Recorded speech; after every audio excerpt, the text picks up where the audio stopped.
now. So just to let you know, get the chat back up. Okay, great. Well, good morning, everyone. Thanks for coming.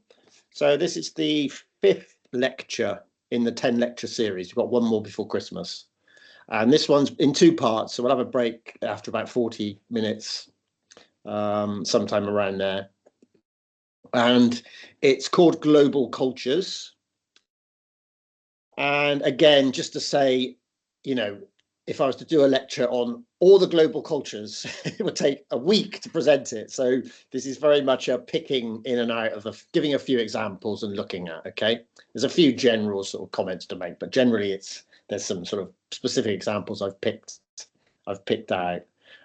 So all cultures have their art and their traditions. Yeah, I mean, this is about the sort of arts within culture, if you like. Yeah, culture's not just art, is it? But this is the art within the culture. Sorry if I hope I don't sound too confusing. Yeah, and again, it's a personal sort of choice. So it's stuff that I've come across probably or been interested in myself. So other lecturers would put different stuff in. So it's just a sort of starting point. But the main message is clearly that looking at work from other cultures rather than just our own is incredibly important, incredibly inspiring, and used by artists from back in time to contemporary practice. Okay, so yeah, we're important that we're aware of creative practice that exists outside of mainstream commercial or professional contexts.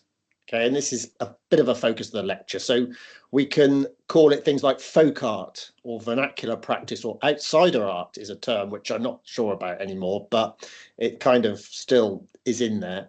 And they exist within all cultures, yeah. And we've got examples like festivals and carnivals, okay, such occasions that bring such outputs into being. And then we've got the subcultures within culture, particular source of interest, and often, as we shall see, the next mainstream culture. So yeah, contemporary practitioners regularly visit these areas for inspiration and new ideas. But we can go back and have a look at a prominent example, which was Picasso's African period, 1906 to 1909, a short period of time. He painted in this style, which was strongly influenced by African sculpture, particularly traditional African masks. And he collected actually and drew inspiration from African art during this period, but also for many, many years after. But of course, it's controversial. Okay, it's suggested and that he profited from appropriating the styles, while the minority local artists received nothing in recognition for the work from their own culture. This is particularly problematic here in this example. So you've got this lovely Gabonese, possibly, mask from the early 20th century. And then on the right, you've got Picasso's Madame Demoiselle d'Avignon. And here the women are painted, look, wearing the African-like masks. Unfortunately, they're influenced by prostitutes from Barcelona's red light district. So you've got that very uneasy clash between the Gabonese culture and then the more sort of sophisticated, if you like, Western culture that Picasso was in Barcelona. So it's an uneasy relationship, okay? There's exploitation and appropriation along the way, and Picasso gets a bit of a hard press for this. But we can talk about tribal art or ethnographic art or non-Western art as being particularly influential. Normally, I think we refer to works from Africa, the Americas, or Oceania. Yeah, it has been called primitive art, but this is not a good term anymore because it's like a Western-centric term, you know. We do the sophisticated art and they all do the primitive art. So that's really not a good term. I wish I'd not even introduced it now. But this is an example here. Dop figures, idealized portraits of rulers, full of symbols and signs of high status, made by the Kuba people of Central Africa. I mean, these are fantastically beautiful artifacts. And, you know, if you look at a Western way of working, it's very different to this, but they're just as important as each other. Yeah, just as significant in terms of that, how important they are for the culture. And you've got somewhere like Easter Island or Rapa Nui in the southeastern Pacific is home to nearly 1,000 monumental statues called moai. Moai, I think. And here they are here on Rapa Nui, made sort of, 12th century onwards. Each statue represented the deceased head of a family line, and they took a team of 5 or 6 men about a year to complete. Whenever I look at this sort of thing, I think, we're talking 1,000 of these. It's incredible. If a contemporary sculpture did this now in the UK or in America or whatever, it would be an amazing piece of work, wouldn't it? It'd be really like, gosh, this artist has made 1,000 statues and put them around the island. And I should have put Anthony Gormley's done a similar thing with his standing figures, where he's situated them around the UK. I don't know if you've seen any of those. Sorry, I should have put a slide into that. But so it's context, isn't it? Cultural context. Yeah. Here, there would be an amazing work of art on Rapa Nui. They're like just something that's part of the belief system, I guess.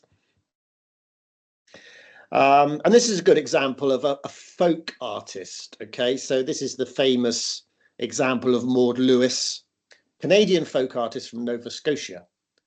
She lived most of her life in poverty in a very small house in Marshalltown. She achieved national recognition around 1964-65. And she's probably one of Canada's best known folk artists. Her works and the restored Maud Lewis house are displayed in the Art Gallery of Nova Scotia. And if we look at Maud Lewis's work, it's just beautifully vibrant, full of colour, exciting, full of sort of happiness. It's not, I think a folk artist like this is not bogged down by ideas of art history or the art establishment, and that's what often makes a folk artist, in inverted commas, work so kind of like fresh. And people are critical of technique. They sort of say, well, she's got no technique. Look, she said, but who sets these rules about technique? It's crazy. So so this is Maud Lewis, and here she is in front of her house in Nova Scotia with one of her paintings. You can see her house here all painted with these lovely, it says, those who stopped after seeing her roadside sign, paintings for sale, find a quiet woman with a delightful smile. Her pleasure didn't come from the pride of having done a painting, but the creative act itself and the enjoyment others seemed to get from her work. So she didn't ever set out to sort of sell work in galleries or anything like that. She just did it because she enjoyed it. And there's a fantastic film called Maudie, which I'll show you a bit of now. It's a small clip.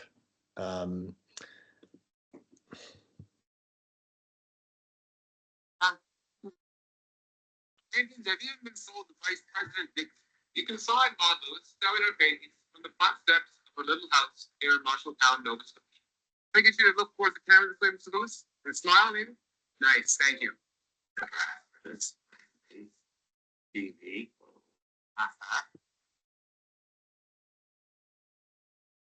Yeah, so we've got Ethan Hawke and Sally Hawkins. Sally Hawkins playing Maud Lewis here. And Ethan Hawke's her partner, who gets really grumpy because she gets all the sort of fame, and the TV crews come in and spoils his sort of quiet life, But she starts to make money, and they have a better sort of standard of living. So it's a great film, and it's pretty much true based on her story. But kind of typical of a lot of folk artists who start off just working from home and being interested in their craft, and then they start to sort of sell the work. Okay, so that's Maud Lewis. And then, of course, looking at other cultural positions. So Muslim women have shown active initiative in translating the concept of the hijab into diverse veiling practices through the use of different materials, patterns, layers of fabrics, and accessories. So the traditional hijab has a very set way of designing and materials to use. So Muslim women have been creative in adapting and bringing a style design to the hijab. So this can also involve studying precisely which parts of the body should be covered, and adopting practical garments such as sportswear still conform to notions of modest dress within their belief system. So I think what I'm saying is, obviously certain cultures have religious positions, ethical, moral positions which creativity can only try and work around or within. And that's not always bad, actually, because it can actually limit options. It can give a structure around which you need to produce work. But I think with the hijab, it kind of it's difficult to get into fashion, the catwalk, because obviously when you get catwalk presentations involving the hijab, draw the gaze and attention of the spectator to the body of the model, while traditionally the purpose of the hijab is to distract and move the gaze away from the body. There is a clash there of culture and creativity, which is it's a difficult line to sort of tread.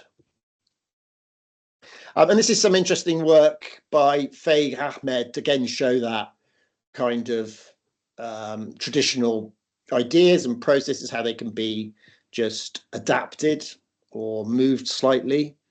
And this is Faig Ahmed, who actually was left originally left to play in the bedroom on the rug, and he traced patterns in the carpet and made this sort of labyrinth, got some scissors, cut off the border, and then he made a pattern from it, and that's how this started. But this is his 33 now. This is his carpet art, he calls it. And they sell for quite a lot of money. And they really are, some of them, very, very beautiful. So this is Singularity. You can see the two carpets sort of joined together, I think, or maybe one split and then joined. This one's lovely. So the hanging carpet with the liquid sort of merging into liquid at the bottom.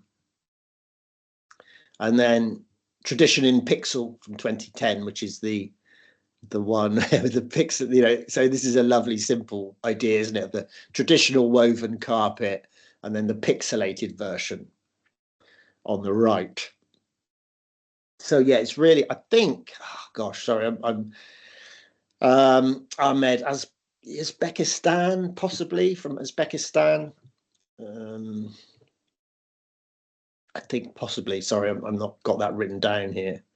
But I think he might be from Uzbekistan. Anyway, really, really interesting work.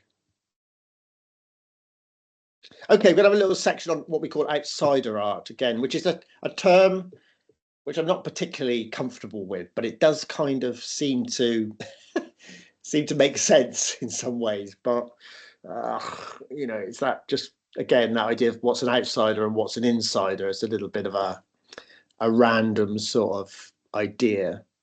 And it was originally used to describe art for beyond the boundaries of the mainstream art world. And this has broadened really to encompass work by artists who have not had any formal training, who have never been part of the art establishment. So a bit like Maud Lewis, as we saw earlier. Jean Dubuffet was one of the first artists to use the term and incorporate its qualities into his own work. So he visited psychiatric hospitals and prisons and schools, and he used some of that work to sort of inspire himself. In 1964, he started to collect the artworks that he considered to be free from societal constraints, and he called it art brut. Art brut, raw art, another term for outsider art. Yeah. And in 1948, he founded the Compagnie de l'Art Brut with André Breton, the surrealist. So there was a link between surrealism, really, and outsider art. And again, we can see the sort of the childlike qualities here in the Dubuffet piece from 1964. These childlike figures, childlike faces, very quick working, simple shapes, simple colours. But yeah, lovely, lively, expressive piece of work. And here's Monsieur Plume with creases in his trousers from 1947. And this, yeah, is one from the collection of his that he collected, in his Compagnie de l'Art Brut with André Breton. Monsieur Plume with creases in his trousers. But there are a lot of quite well-known outsider artists now. Some of those, a lot of them have come from difficult circumstances. Quite often that is the case. Often from poverty or mental illness. This is George Widener, This is wonderful work. Diagnosed with Asperger's syndrome, has always been able to calculate numbers and patterns far beyond the capacity of an ordinary person. He keeps these wonderful notebooks, which he records meaningful dates, numbers, and historical events. This is Megalopolis. 1, 2, 3. It's got this wonderful map. It's like a city, and then here is some sort of calendar of kind of what's going on. Often it doesn't make literal sort of sense, a lot of the stuff in his work, but it's kind of like another planet or another time.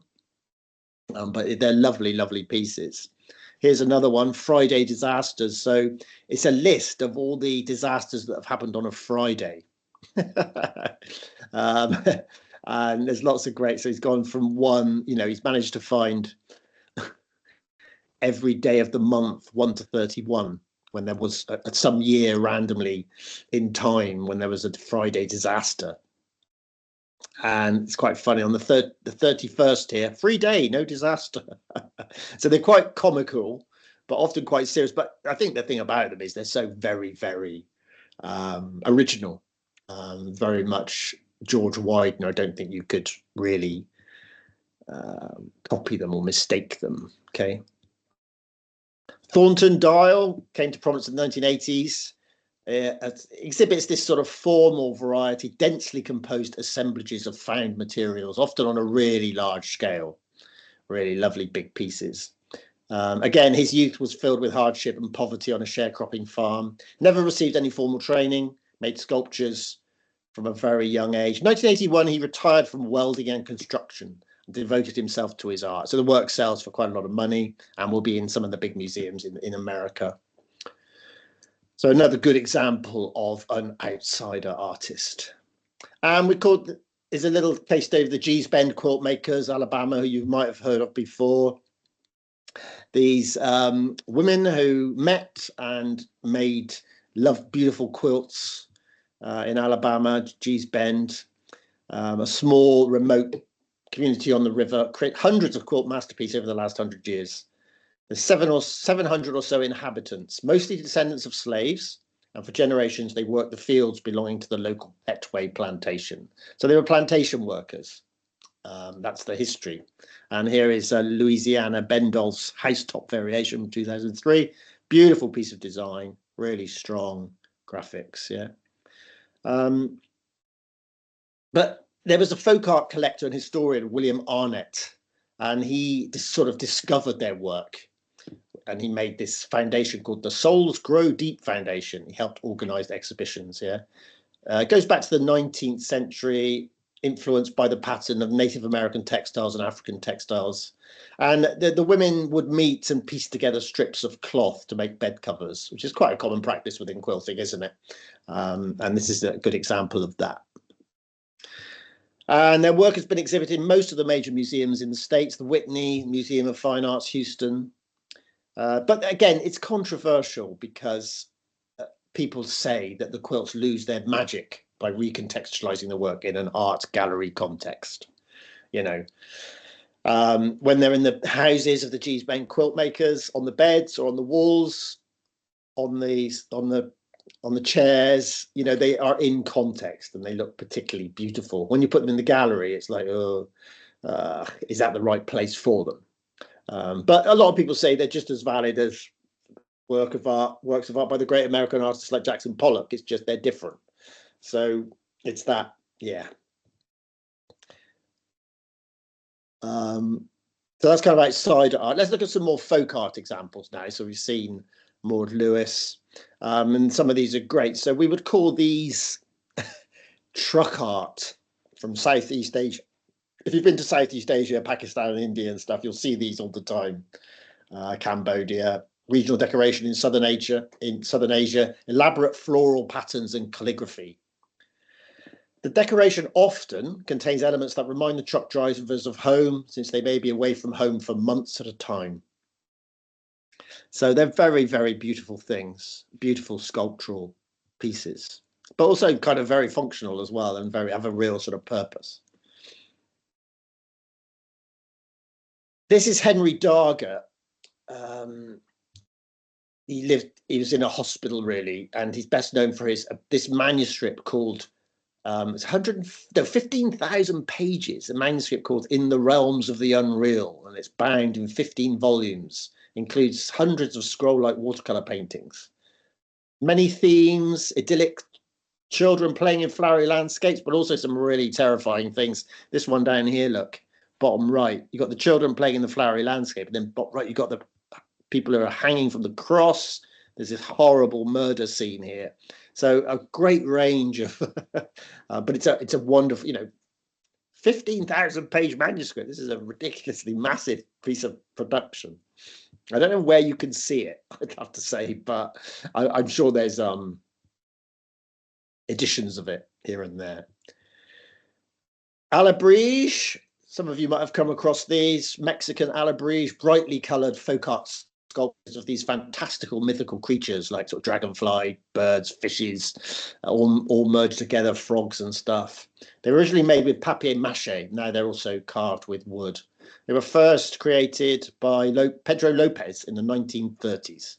So if you go to Mexico, you'll see these being sold everywhere. There's some beautiful, like original craft-based ones, and then there's also obviously a lot of cheap rip-offs, which are probably to be avoided. But you can look at the big artists like Frida Kahlo. So her love for Mexican folk art was a vital source of inspiration for her own work.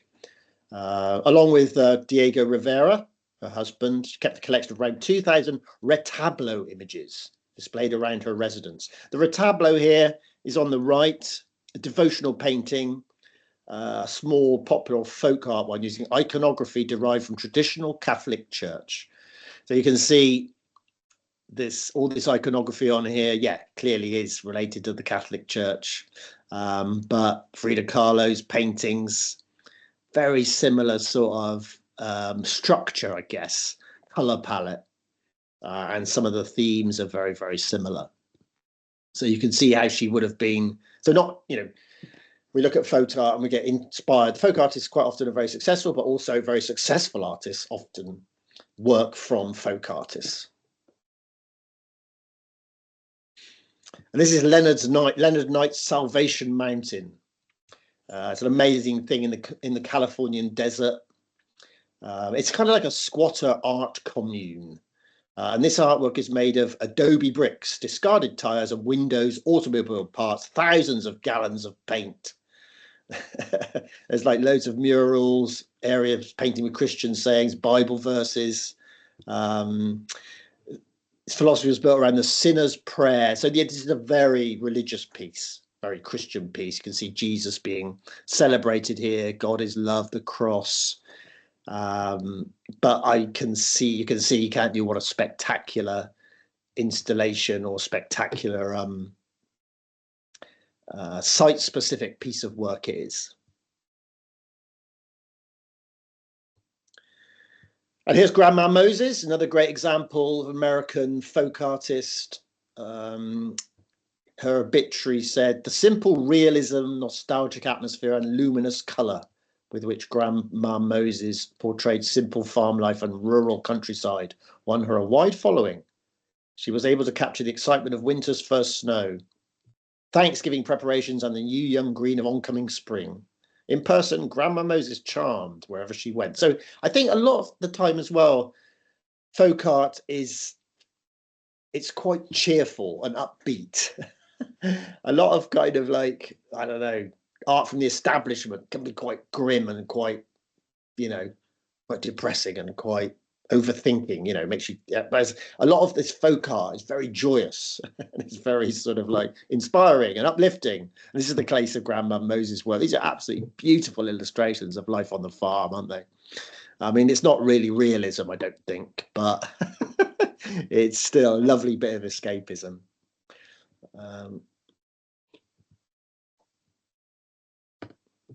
Bawa Devi from India, Madhubani paintings, okay?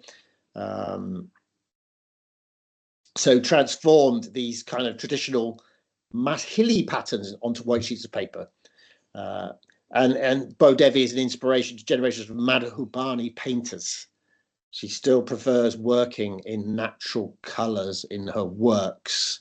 I mean, they are gorgeous, you know, elephants and fish and trees, beautiful design, beautiful patterns, really lovely work.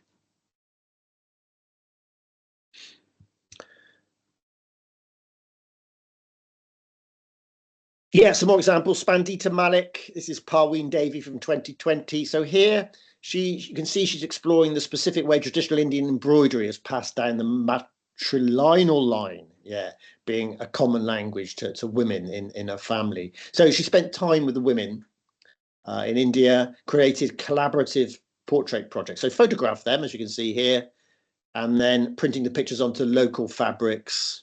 And each woman contributed by using thread and their own technique on top of the pictures. So it's a collaborative piece with the women that the work is about.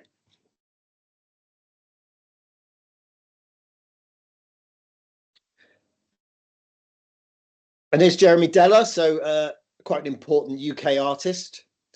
This is his folk archive from 2005, which still exists now. And basically, it contains relics from festivals and celebrations across Britain, ancient and modern. And he's got things like cafe signs, burger vans, burger van designs and shops, and often more politicized efforts from protesters and prison inmates and trade union banners, that kind of thing. Each work is made by people who have quite simply created things to convey their message. And it says here, be that message love, sadness, rage, or a nice cup of tea. And he's got examples here of flower arranging, look. And then this horse is the hobby horses. So there's lots of examples, lots of photos. And then here we've got folk archive, the folk archive sort of banner made in the style of the trade union banner, I guess. So that's an interesting archive. It's one of those things that you can dip in and out of and get inspiration from and think, wow, that's pretty crazy. Maybe I'll do something, incorporate that into my practice somehow. Okay, so let's have a little look at Aboriginal art of Australia, because obviously that's a strong sort of cultural practice. And there's a lot of issues around it as well. It keeps coming up for, you know, issues of appropriation or misrepresentation. So, I mean, it's quite a big one, isn't it? One of the bigger ones around the globe. And here we can see a classic Aboriginal painting with the lines and the colours and the circles. And here's a group of Aborigines making the painting, making the piece on a really big scale on the land, which is pretty exciting.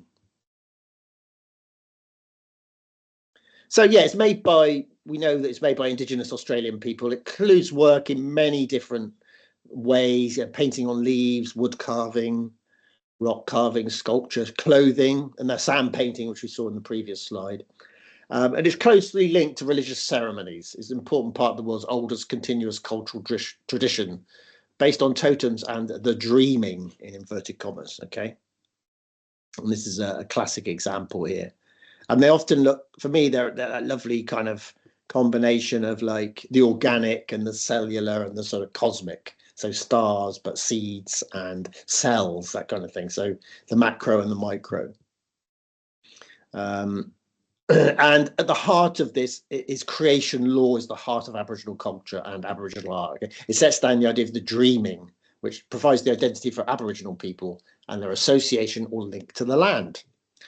Dream time is the translation of the creation of time for the Aboriginal people. Most Aboriginal artists paint facets of their dreaming, which forms a share of their inheritance and identity. So they have the shared inheritance, shared identity based around this idea of the dreaming. Yeah, which is the creation of time. And they can all tap into that as a starting point and then bring their own personal experience to their work. This is Sonia Edney's Bushfire from 2019. I mean, I think Aboriginal art is also, it's just incredibly accessible, I think, and incredibly, again, very playful. And, you know, the use of colour is pretty sensational a lot of the time. And I think it's one of those things where if you see it, you can put it within that context. There's often not much sort of, without it being, you know, too repetitive, you can sort of see Aboriginal art sort of immediately say, yep, That's from the Aboriginal community. Uta Uta's Yamari from 1981, and this is a technique which is probably the most well known, which is the dot painting technique, but is actually often used by the people of the Central Desert. The artworks often tell a story. This story is often only allowed to be understood by those who are initiated in Aboriginal culture. So it is quite a big secret sort of language, one which you have to be part of the community to fully understand because you've experienced it from, you know, birth, I guess. So that makes it quite special. So modern art, Aboriginal art, yeah, still uses these traditional symbols. While the symbols are the same across Australia, they can also change within a single painting. The meaning can depend on which tribe the artist is from. A circle could be a campfire, a tree, waterhole, or a spring. Meaning can be changed by these colours, so water could be blue or black. So this is quite interesting, isn't it? Look, man, woman, rain, spear, some of the most commonly used symbols. 4 women sitting, which seem to be men, so I'm not quite sure about that. Honey ant sight, boomerangs. And this got us back to the little discussion we had before we started about emojis, isn't it? They're quite open to interpretation for those who don't really, from the outside, you know, we would interpret these as maybe slightly different to people within the Aboriginal culture would. But this just gives an idea of the sort of recurring symbols and signs that come up within Aboriginal art. Yeah, and I'm just going to show you a little video now of someone talking a bit about, it's only a minute long, so a little clip of someone talking about the story, the way the stories are told within Aboriginal art. Let's just play this.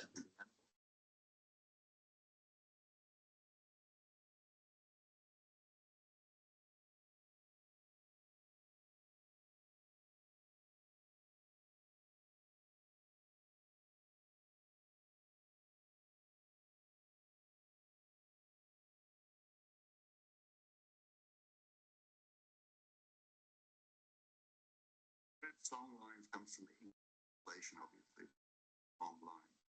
In our culture, we understood the whole area where we lived, but also the structure of trade and ceremony. So you'd move from one piece of where you belong to another land group. And so you'd have to move through the land. So song lines are actually maps of the land. To give you an idea, you got a group of, say, 100 people, men, women, and children. They're living in an area, they're camping there. They go out hunting. The men go out looking for the emu, the wallaby, the kangaroo, and the fish and so forth. The women go out looking for the seeds and the wild fruits and things that they will use for cooking. Yeah, so it's great. You can, especially here, you can see, you know, the detail, the beautiful way these paintings are put together, the dots, very, very precise. And you can see like feet, you can see suns. Again, there's lots of wonderful symbols, some of which are quite clear and not open to interpretation, I'd suggest, and some which are much more vague and open to interpretation by people of different cultures. Yeah, and then here we get much more, you know, figurative figures actually wearing traditional adornments, I guess. So there's a lot of history in here as well, and a lot of information about the past, I guess. Yeah, great stuff. And then this is Keith Haring. So Keith Haring is a very important artist. So an American artist. We'll see him again a bit later on in the lecture. He expressed an interest in Aboriginal art.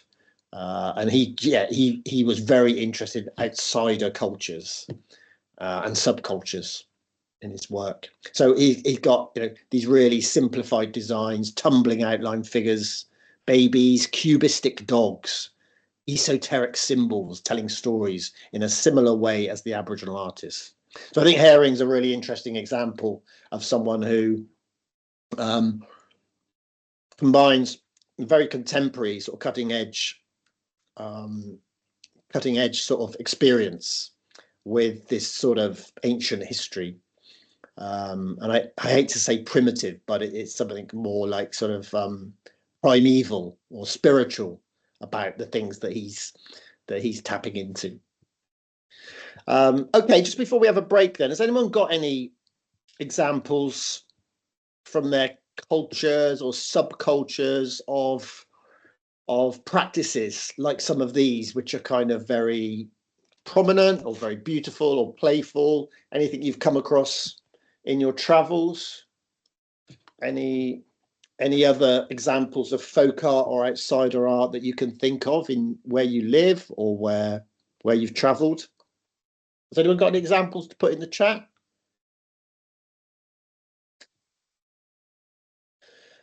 I've got a good example here in Dorset. It's a pretty small one, but we have a pumpkin festival at the local pub, and it's pretty spectacular. There are a lot of pumpkins made in lots of unusual ways.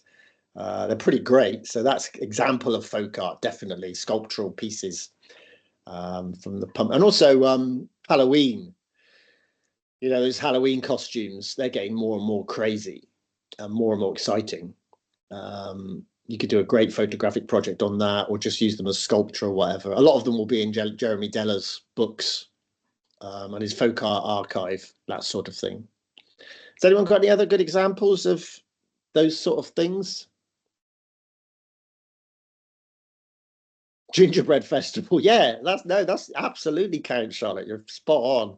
Gingerbread festival. I bet people, you know, starts off as just like gingerbread people, and then as the years go by, like people say, I'm going to make this more exciting. I'll make a really big one. I'm going to make one of a different color. So creativity is coming out within a very sort of kind of what started off as a very simple sort of, dates back to Shakespeare. Yeah, I think it probably does. So no, a gingerbread festival is a very good example of folk art, things that it's kind of like an expressive, creative way of expressing your culture, isn't it?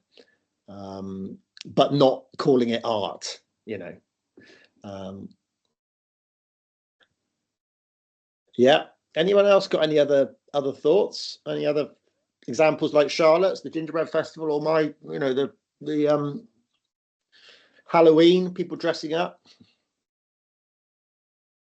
Yeah, brilliant. Gabriella, that's a really good one. So the Women's Institute knit post box toppers. So that's really good. So you go around and there's a knitted sculptural piece on top of a post box.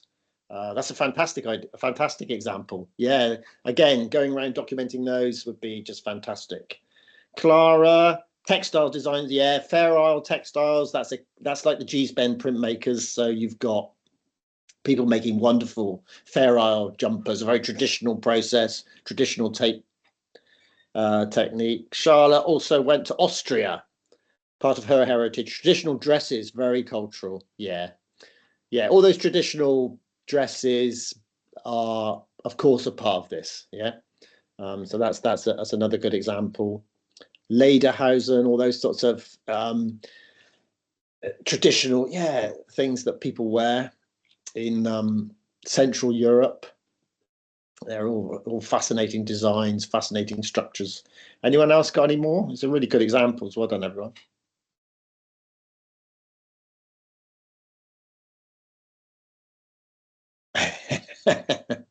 Clara's saying, wish she had the patience to create a jumper with Fair Isle. Yeah, it's very time consuming, isn't it? Takes a really long time. It's a very a very skilled practice. I'm trying to think of other examples that we have around here. We have Punch and Judy, Punch and Judy show. Again, that has been it's a fascinating thing to see. Very colourful, lovely puppets. And again, there have been lots of versions of Punch and Judy going around the. Wow, yeah. So Nigel, thanks, Nigel. In Uganda, we make clothes with bark cloth. Don't know if it counts. Absolutely does. Yeah. Bark cloth, a particular type of cloth. That's definitely, a form of folk art based in the tradition of the culture, which probably lots of Western practitioners wouldn't know about. Would be absolutely fascinated to see that going on. So no, that's a really good example. Thanks, Nigel. Any more? No. Okay, great. Well, second part, we're going to look at all sorts of things, interesting things from Japan and hip hop culture as well, which is one of my favorite sections. So if we could come back, please, in like at 5 to 11:55. So yeah, part 2 to at 10:55. There you go. I put that in the chat. Go and make myself a cup of coffee. Hope you enjoyed that, and I'll see you at 5 to 11. Thank you.